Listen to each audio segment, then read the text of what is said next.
সেইদিনা মোৰ লগৰ এটাৰ ভনীয়েকৰ শান্তি বিয়া আছিলে আৰু বিয়াখনত আমি অলপমান জড়িত আছিলো আৰু বিয়া ভঙা পিছত আমাক অলপমান পাৰ্টি দিলে এনেকৈ এজন হৈছে ৰাজীৱ কি ধুনীয়াকে মানে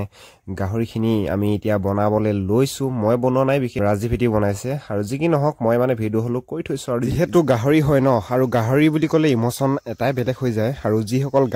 গাহৰি লভাৰ আছে সেই সকলেহে গাহৰি কথা বুজিব পাৰে আচলতে আৰু আজিকালি ঘৰত থকা হৈছে ন মোৰ ঘৰত থাকিলে মানে এই বিয়া দহাবিলাকৰ লগত অলপমান জড়িত হৈ থাকিবলগীয়া হয় যিবিলাকৰ ঘৰত নগলেও নহয় মানে সেইবিলাকৰ ঘৰত যাবলগীয়া হৈ যায় আৰু মানে মই যাওঁ আৰু সেইবিলাকৰ ঘৰতে তো অলপ চলপ ভিডিঅ' আপোনালোকক দেখুৱাই থাকিম মাজে মাজে এনেকুৱা বিয়া দহাৰ ভিডিঅ' পাই থাকিব খানাৰ ভিডিঅ' পাব মানে লগতে এতিয়া নতুন বছৰ আহি আছে যিহেতু পিকনিকো চলিব পিকনিকো আপোনালোকক ভিডিঅ' দিম বাৰু আমি পিকনিক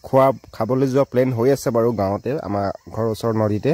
আৰু আজি গাহৰিখিনি মানে অলপ বেলেগকে বনিছে মানে ইয়াৰ এইখিনি চিষ্টেমটোৱে বেলেগ হৈছে এইখিনি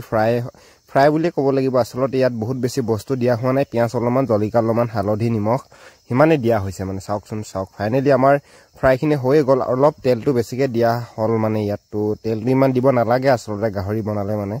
কাৰণ গাহৰিটো তেল বস্তু হয় ন তো তেল অলপমান দিলেও চলি যায় নিদিলেও চলি যায় কিন্তু বেছিকে দিলে বেয়া মানে যিটো আমাৰ লগত ঘটিলে এই ভিডিঅ'টো ইমানেই আৰু যিসকলে মোৰ ভিডিঅ' চাই আছে আপোনালোকে প্লিজ পেজখন এবাৰ ফ'ল' কৰি যাব ভিডিঅ'বিলাক বহুতে চাই ফ'ল' নকৰে আচলতে যোনটো ফ'ল' বুলি লিখা আছে ফ'ল' কৰিব আৰু কমেণ্ট লাইক সকলোখিনি কৰি থৈ যাব কেনেকুৱা পালে চাই